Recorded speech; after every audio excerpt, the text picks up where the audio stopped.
Do you want to be in it? Yeah. We're at the Stratford Hotel here with Aleah James and Oliver Carter. And you guys are like pumped to be like just showing us through some moves today here. Yeah, of course. We're gonna start with an arm wrestle, and then we were gonna like do some body slams and whatever you want. How do you guys get hyped ahead of like your fights? Do you sort of do you kind of do a bit of like sparring ahead of when you're about to get into the ring? It's just like a normal small workout we just do and just try to be mentally there. You know, you just try to focus and just prepare yourself mentally because you know where you're going into, right?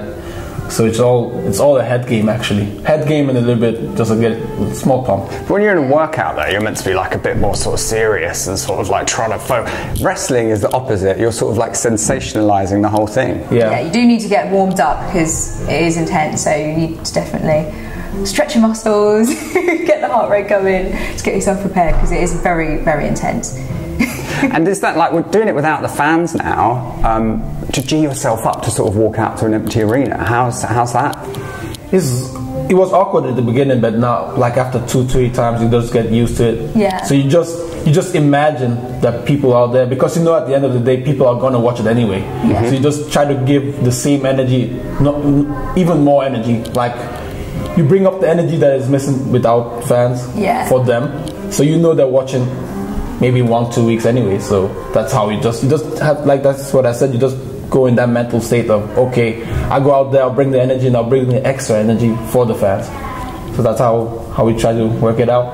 And then in terms of like you two collaborating, I mean, you're based overseas. How have you managed to sort of like work together and choreograph moves? Has it been a kind of a virtual thing of like, all right, you do that this bit, I'll do that then? So we all train together. Okay. So we all get to know each other and know each other's stuff, and we do like have times to go through things and train. So that we do have that beforehand. So yeah, we do have a training camp. So like you said, I'm overseas. I live in Switzerland. So I always come a week prior training week. I'm always here doing the quarantine, doing all the testing, of course, and then we have training camps 1 or 2 weeks, and then we just prepare ourselves for tapings and shows and our matches.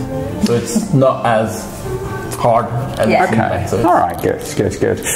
In terms of like when you were sort of growing up and getting into this, who were some of your idols in wrestling throughout?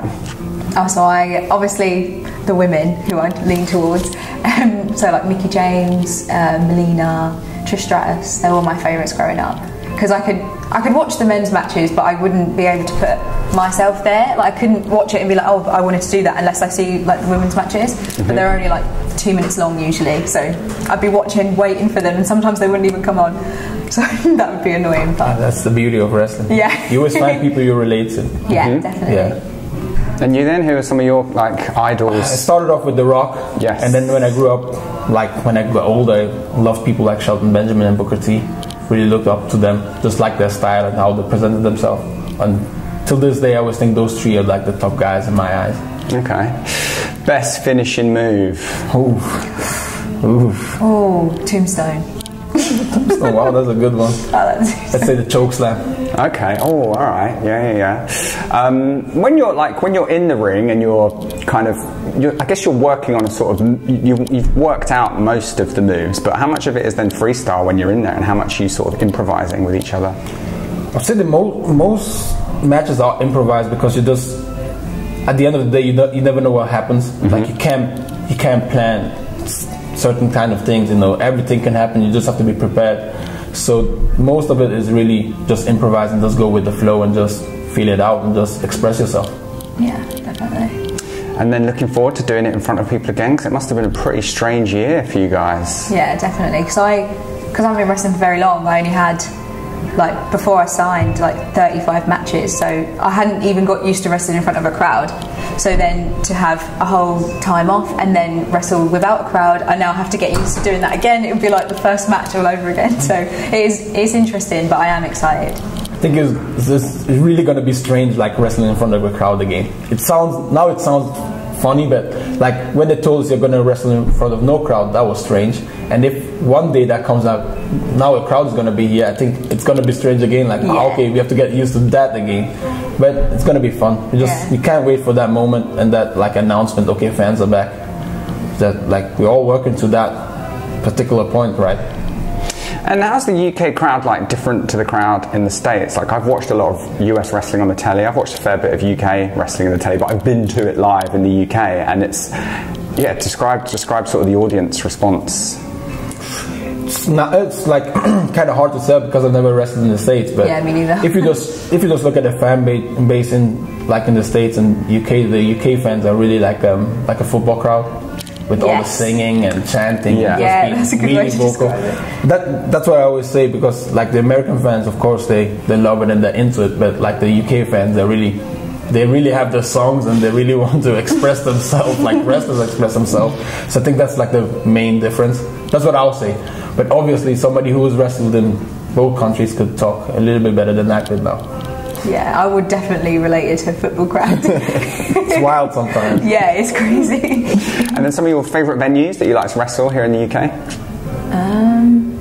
BT Sports to me. Yeah, that is the wildest venue I've ever wrestled in, because before I'd only wrestled in front of like 60 people or whatever, because I only did indie shows, so I haven't had a place to wrestle in that is grand like that, so definitely. Wrestled in some rough places in Switzerland too, and I think BT is up there and you can stay there.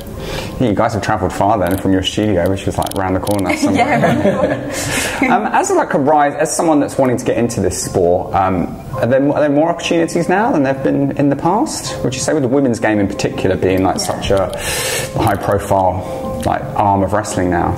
Yeah, I think so. I feel like when I was younger, I didn't even know of being able to start training and getting into wrestling, so there are definitely more post-lockdown, there'll be more places to train, and I feel like having NXT UK has made wrestling in the UK seem more accessible, and it seemed more like something you can do, because before you would think you only had to go to America, you'd have to change your life and move somewhere else, but now that you know that it's here and you can do it here, I feel like more people should try and get to there as well.